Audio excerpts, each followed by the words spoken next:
যদি কেউ কাউকে বাঁচাতে কোরআন হাতে নিয়ে মিথ্যা কথা বলে তাহলে তার উপর কি পাপ হবে? এই পাপ থেকে মুক্ত হওয়ার জন্য কি করতে হবে?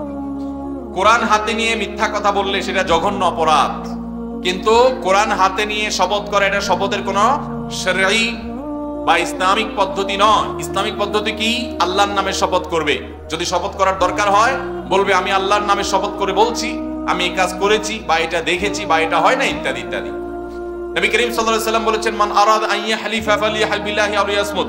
যদি কেউ শপথ করতে চায় সে যেন আল্লাহর নামে শপথ করে অথবা সে যেন চুপ থাকে, এই দুইটার একটা। এছাড়া আপনার সে নিজের মন মতো করে এটার নামে সেটার নামে শপথ করবে না, বরং সে এরকম শপথ থেকে চুপ থাকবে।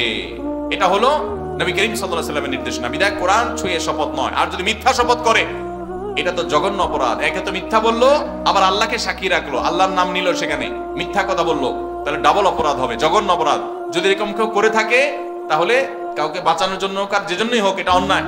সে অন্যায় আগে করেছেন, বুঝেন নাই, এখন বুঝে আসছে, ইস্তেগফার করবেন, তওবা করবেন, আল্লাহর কাছে মাফ চাইবেন, ইনশাআল্লাহ আল্লাহ তাআলা আশা করা যায় মাফ করবেন।